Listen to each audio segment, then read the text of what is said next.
I've been building my own kingdom for everyone to see. It exists to keep me safe from harm, and it's intact to glorify me. Nobody helped me build this up. It was me and me alone. I've appointed myself as the king, and I've given myself the throne. But it turns out I'm no ruler, and I have no control. So I have decided to destroy it all.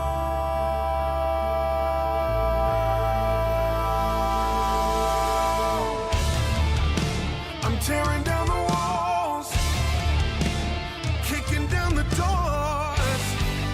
Everything inside this kingdom is yours. 'Cause what I've made is worthless, and it cannot stand. Come and breathe some life into my empty, cold, dead hands. Down with the fickle king, away with this fantasy. You are the one I need. Death to the kingdom of me. Death to the kingdom of me.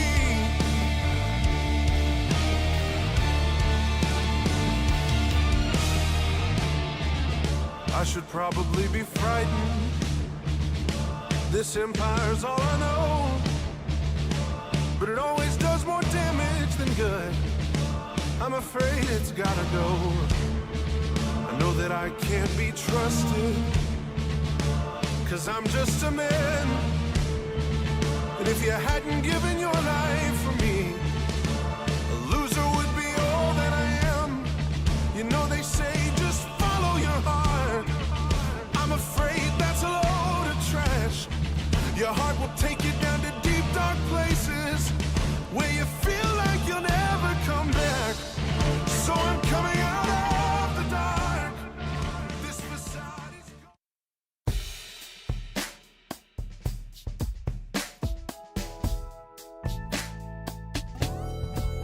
I woke up feeling like it was time to tighten up. Yeah, I woke up feeling like it might be a good day to get it done. That's right. Oh, the stadium is just like my second house. Now I'm two-tone talking, they can't shut my mouth. I woke up feeling like it was time to tighten up. Yeah, yeah, yeah, yeah. I woke up feeling like it was time to tighten up.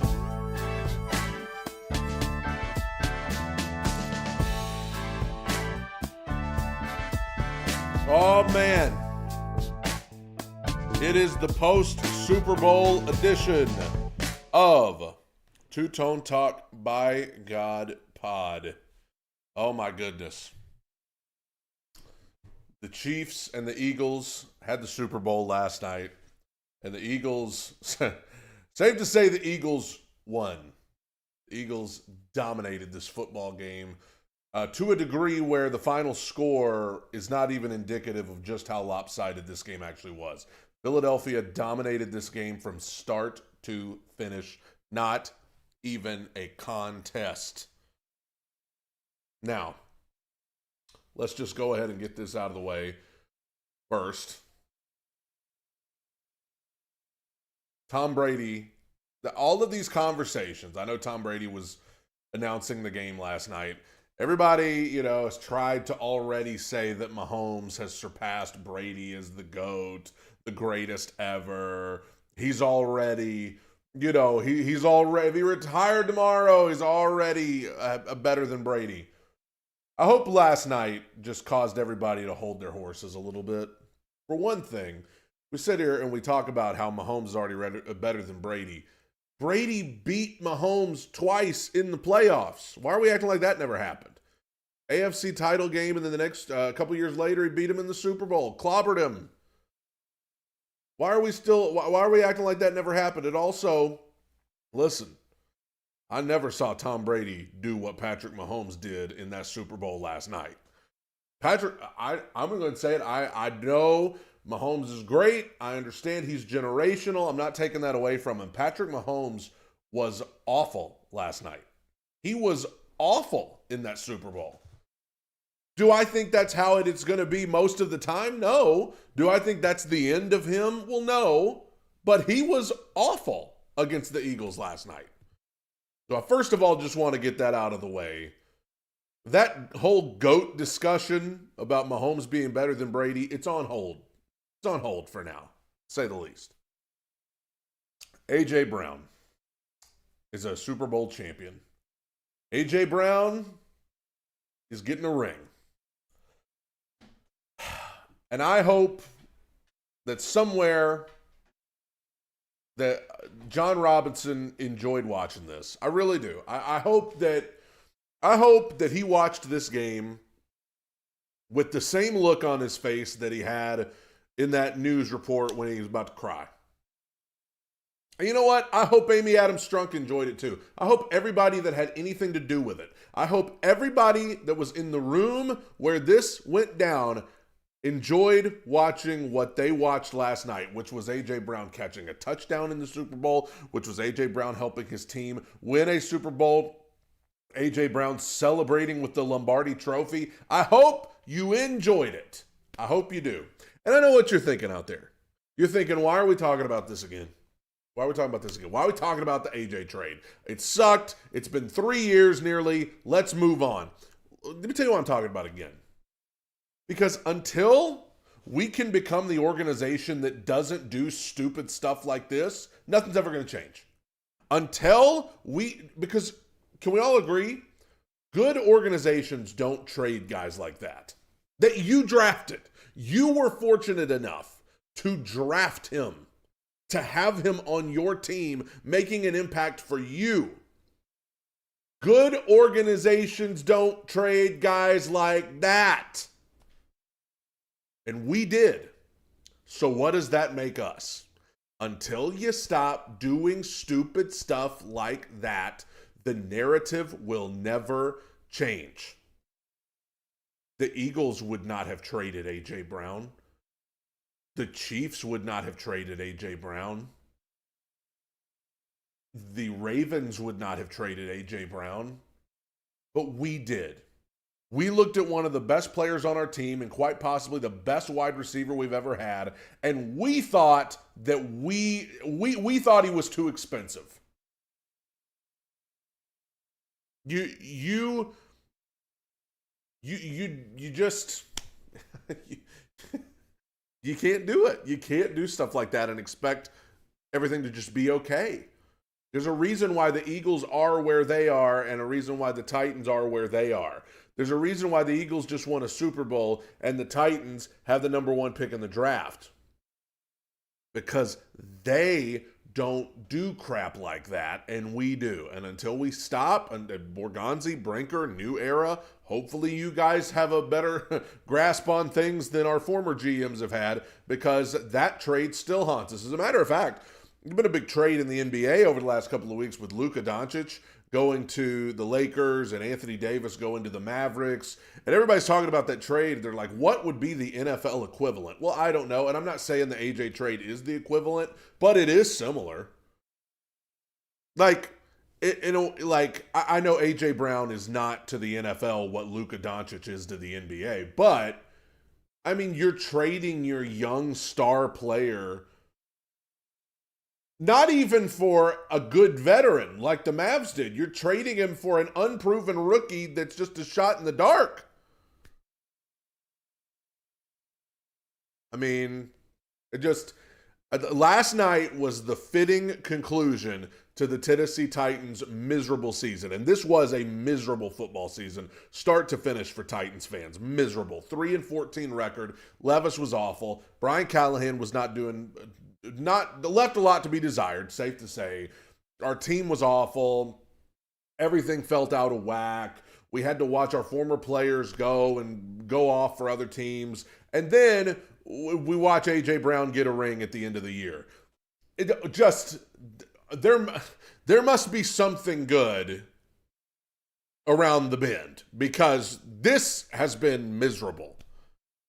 Miserable. Luke Morgan in the Super Chat, who is a Rams fan, said the only team that was competitive with the Eagles in the playoffs was the Rams. Statistically, we were 14 yards away from beating them in the snow. I still think if that game weren't in the snow, the Rams very well could have won. I think the Rams were, on the precipice of beating the Eagles. They were the closest one. The Commanders got whooped. The Chiefs got whooped. So I guess the Rams played them closer than anybody. Let me get a sip of my coffee. So yeah, the AJ trade continues to haunt us, and hopefully now that he got a ring, we can just chill and stop. Just stop. But on a deeper note, oh yeah, I was going to make a reference during that whole A.J. Brown thing. Hey Drake, I hear you like him young. Well, the Titans apparently don't like him young because we traded one of our great young players for nothing. Badunch. I was going to throw that joke in there, and I completely missed it. So had to go back and get it. Thought it was worth it. Because this whole season was a minor inconvenience to me, except it wasn't minor, it was major. What does this Super Bowl mean for the Titans? What message does this Super Bowl send? Because the narrative that you have to get a star quarterback and you have to have one of the great quarterbacks in the league to make it to the Super Bowl and win the Super Bowl, that narrative kind of goes out the window. Down south, we have a saying that says there's more than one way to skin a cat. And the Eagles proved that last night. Now, I want to give Jalen Hurts his props because I think Jalen Hurts has proven himself to be a very good quarterback. Thought Jalen Hurts played very well last night. I thought Jalen Hurts had a good season. I know people like to – he's one of those guys that people really like to harp on and criticize and whatever. But I think Jalen Hurts has proven himself to be a good quarterback. But would anybody say he's better than Mahomes? No. Would anybody say he's better than Josh Allen? No. Would anybody say he's better than Burrow or Lamar Jackson or Jaden Daniels? Probably not. But he got the ring. Because he played mistake-free, smart football, not just last night, but all throughout the playoffs. He played mistake-free, smart football for the Eagles. But you want to know the driving force behind the Eagles winning that Super Bowl last night? And it was a large part of what made their season so successful even before this. I've never seen a defensive front dominate a game the way the Eagles did last night. They absolutely dominated this football game to a degree that was unbelievable.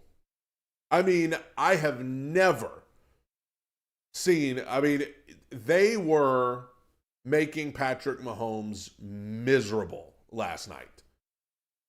Just unbelievable. And I know the entire Eagles defense is good, but that defensive front in particular dominated this game.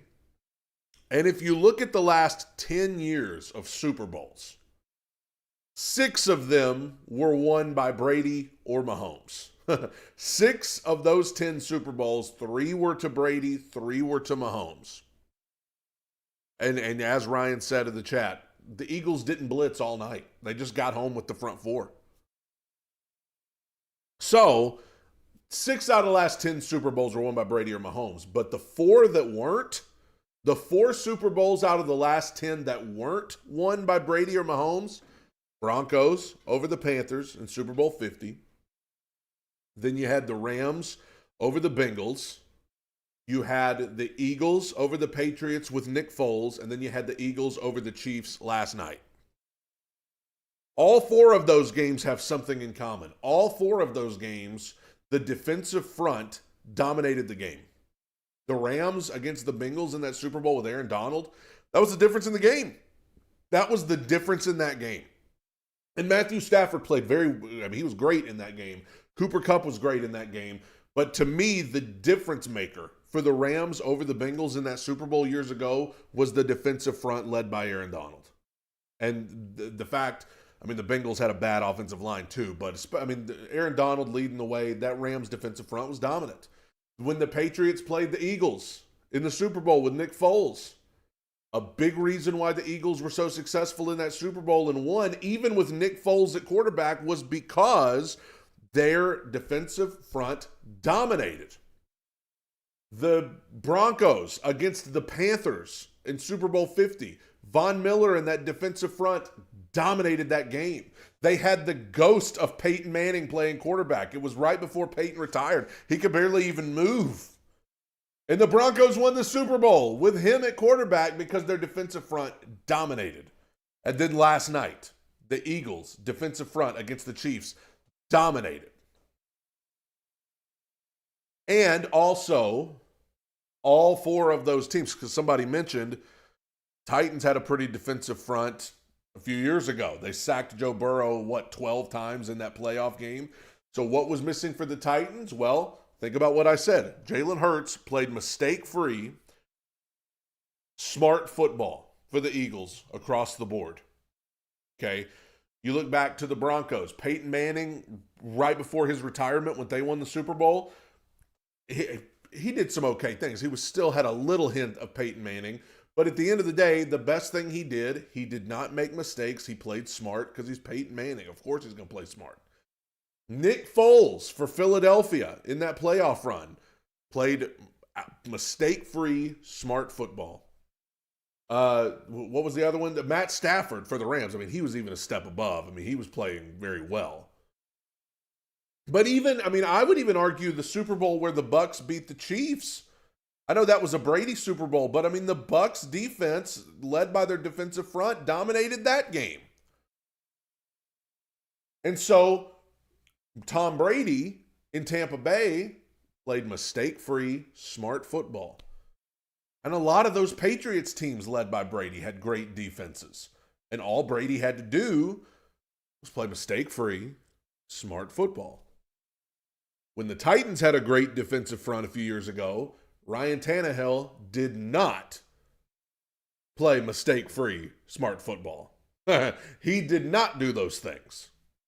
So, on that note, oh yeah, and I was also going to say this. Remember I know this was a long time ago, but the year the Patriots were perfect and they made the Super Bowl and got beat by Eli Manning and the Giants, do you want to know one of the key reasons why the Giants beat them in the Super Bowl? Michael Strahan and that defensive front dominated the game. Dominated the game. You think Eli Manning was better than Tom Brady? Of course not. But he beat him twice in the Super Bowl because his defensive front, led by Michael Strahan, dominated the game. That is, if you are going to beat, and let me real quick read Luke Morgan's super chat. The Rams are going to trade Cooper Kupp in the offseason. I do know they're going to trade Cooper Kupp, and I don't think that would be smart for the Titans at all, but they are going to trade Cooper Kupp, and my guess would be he's going to go somewhere like I don't know, somebody who's already a contender. Like somebody who's already, I could see Green Bay, I could see Baltimore, somebody like that, Pittsburgh. But anyway, if you are going to beat the Patrick Mahomes of the world, the Josh Allens of the world, the Lamar Jacksons, the Jaden Daniels, the Joe Burrows, if you're going to beat those guys at all, but particularly in the playoffs, what are the chances that you're going to go out and draft a guy that is as good and on the same level as those guys? What's the chances? I'm not going to say there's zero, but what's the best way? Because it's hard to get much better than those guys. Is the best way to go out and draft a guy who can just stand toe-to-toe with them? Well, yeah, that'd be great. Do you think Cam Ward is that? Do you think Shedeur Sanders is that? Are we trying to convince ourselves of that, or do we really believe that? The truth is we don't know. Nobody thought Jaden Daniels would be as good as he is, but what's more likely? Drafting a guy like that, Cam Ward, Shedeur Sanders, or even if you go to next year, Arch Manning and whoever else, you want to draft a guy who can stand toe-to-toe with those guys and go blow for blow with them? Or do you go out and build up your defensive front? Do you go out and start filling in the holes on the roster? Do you go out and get a quarterback, whether that's a free agent or whoever, who you feel like can just do, maybe you're not looking for a guy who can do what Mahomes or Allen does or does what Jaden Daniels has done. Maybe you just need a guy who can give you what Jalen Hurts gives to the Eagles. Maybe you can just go out and find a guy who can give you what, I was about to say what Nick Foles gave to the Eagles, but that was just a weird situation. But go out and get you even a guy that can give you what Stafford gave to the Rams. Go out and get you a guy that can give you what old man Peyton Manning gave to the Broncos going to the Super Bowl, and then go build up all the areas around, because I don't think it can be overstated how important it is to have a defensive front that can take over a game. You want to know how to stop Mahomes? The Eagles showed you last night.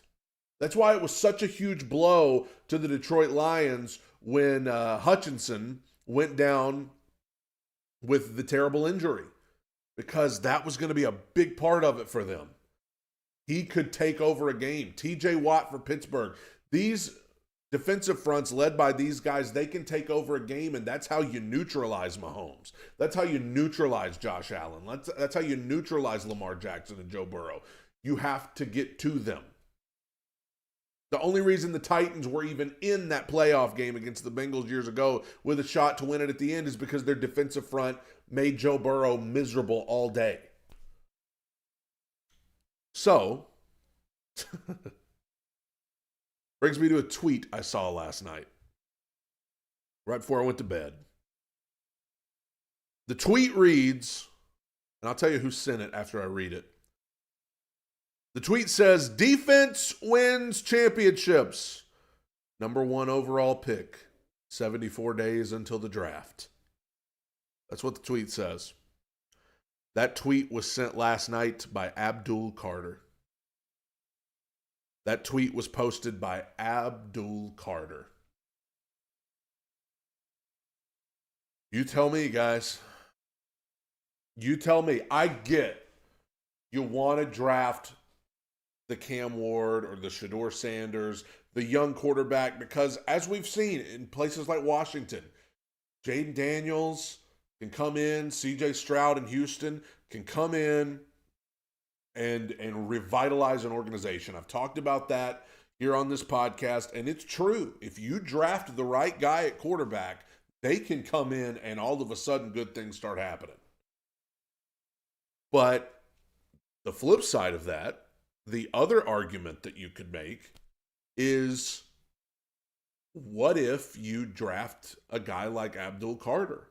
Pair him with Jeffrey Simmons, pair him with Devondre Sweat, maybe Harold Landry, or maybe you go out and get a free agent to put on the other side that you feel like is better than Harold Landry, and see if that front four can get home, take over a game.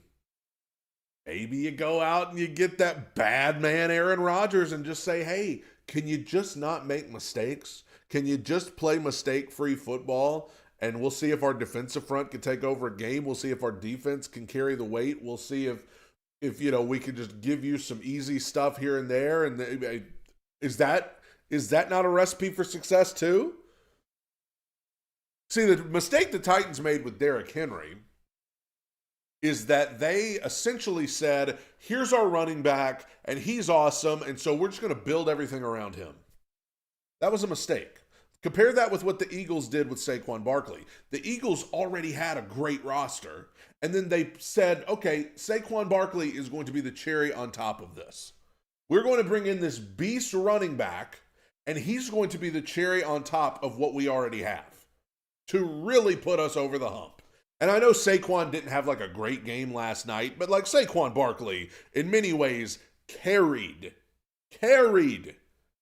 this Eagles team through the season at times. In the playoffs against Washington, Saquon Barkley was a huge part of this run. He helped get them over the hump.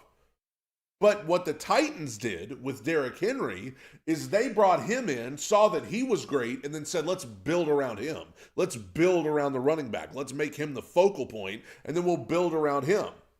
Probably why they stupidly felt like it was safe to trade A.J. Brown because that's not our focal point anyway. Derrick Henry's our focal point. Well, the Eagles already had a super roster. They already had A.J. and Devontae Smith, who were both great. They already had a great offensive line. They already had a great defensive front. And then they went out and got Saquon Barkley and put him on top of all that and said, okay, now we've got the great offensive line. We've got the great defensive front. We've got a quarterback who doesn't make mistakes. We've got great weapons all over the field at wide receiver and tight end. Now let's go get the beastly running back.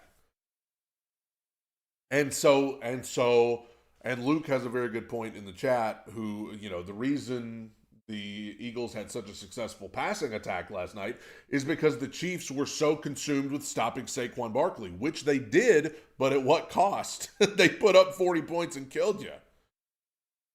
So, and Eli noted that too, the threat of Saquon helped the Eagles win last night. So in a weird way, yes, Saquon did help the Eagles win last night. But even if he didn't, he helped them get there. So the Titans are in a situation where, do you want to do it with, because listen, we can talk about, well, let's get the quarterback and hope he's a stud and that'll get us where we want to go.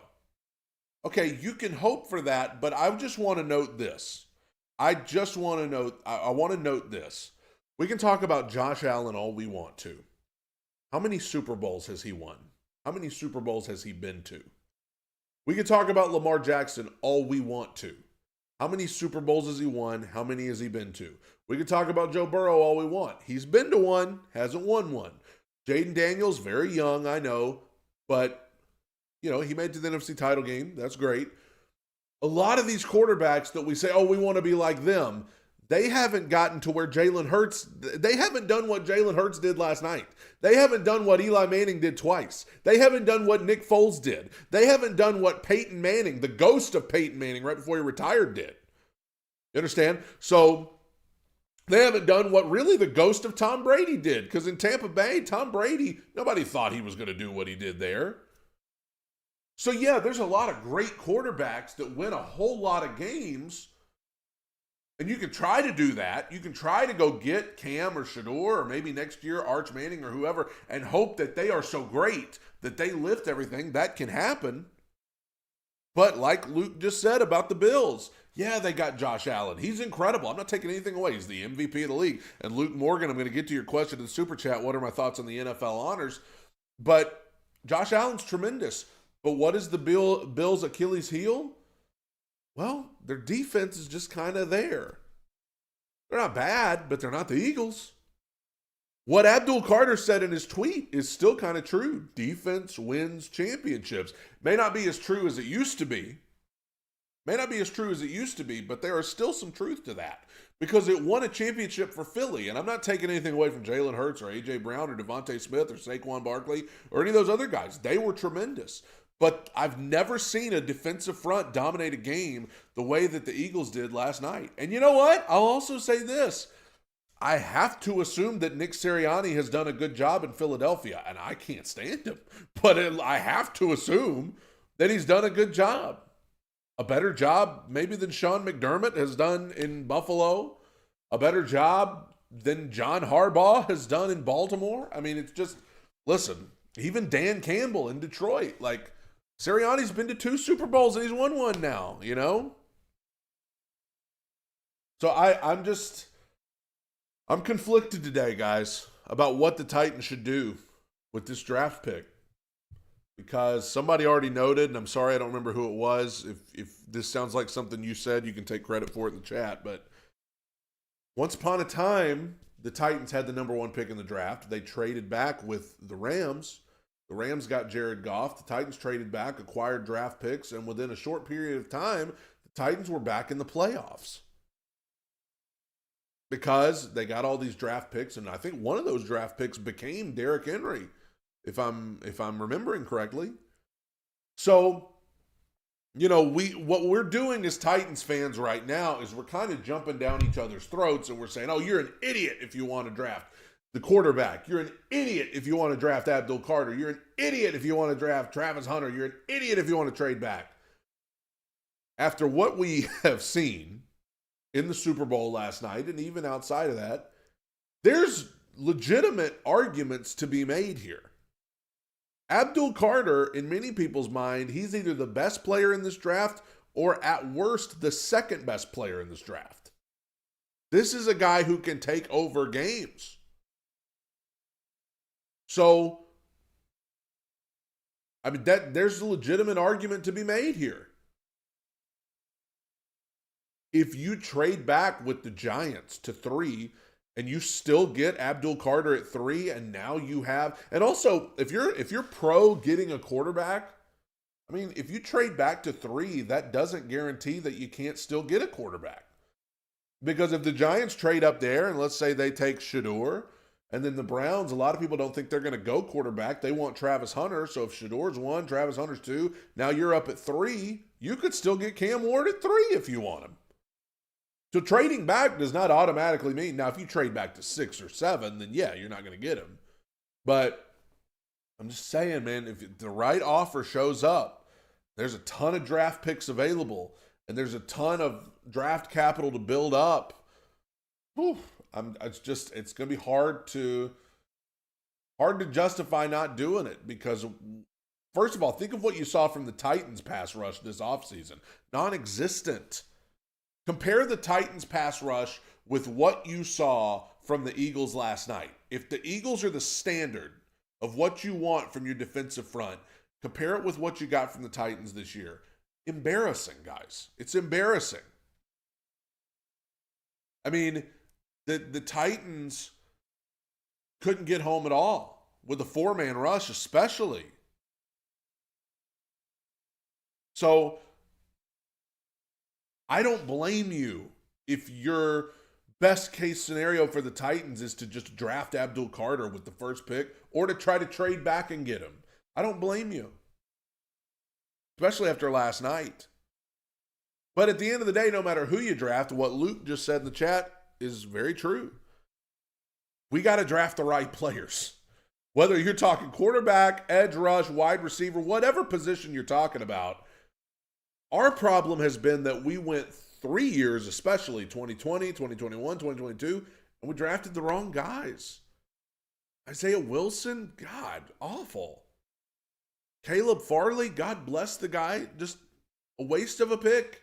Treylon Burks, God bless him, waste of a pick.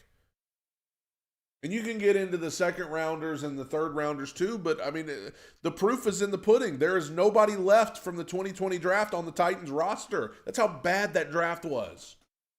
There's one guy left from 2021. It's Dylan Radins. He's a free agent. He may not even be around much longer. 2022, Treylon was the first round pick. If you go further, yeah, you had McCreary. I think Okonkwo maybe in that draft, but there were some issues there too in that draft. Kyle Phillips ain't around no more. So I totally agree with Luke. Whoever you want to draft, whether it's a quarterback, edge rush, wide receiver, whatever, you better make sure they're good. We got to draft good players. We got to draft good players at whatever position you pick. Luke Morgan says y'all were really good in the 2021-2022 season. We lost to y'all in the regular season, a Rams fan, when we won the Super Bowl. Yeah, I remember that game. Sunday Night Football. Derek had just got hurt. But I don't know, man. I'm conflicted. The issues with, who the Titans should draft. Oh, and now you got Aaron Rodgers. Did a video about it yesterday. He's available. You don't draft a quarterback, I still think it's the best option. I like that more than overpaying for Darnold. I like that more than Derek Carr. I like that more than Kirk Cousins. I like that more than Russell Wilson. And if you go that route and fix a lot of this other stuff that's wrong, defensive front, wide receiver, whatever else, it's hard to argue with it because, I mean, again, the Eagles, Super Bowl champions, they've drafted amazing players. They've drafted amazing players. Compare that with the Titans. Look at where the Eagles are, where the Titans are. The Titans drafted bust after bust after bust. The Eagles just drafted great player after great player after great player. Maybe it's an organizational thing, guys. Exposing the truth in the chat said, A.J. Brown got a ring. He was our guy. We look foolish for trading him now. I hate to break it to you, exposing the truth. We looked foolish for the last 3 years. It did not take A.J. winning a Super Bowl for us to look foolish for trading him. We looked foolish from the start.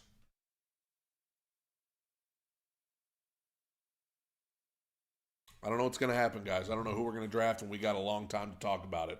We got 2.5 months to continue talking about this, and I'm sure there's going to be narrative changes. Free agency starts next month, and it's going to get interesting. It's going to get very, very interesting. I do want to note there will be no episode this Friday.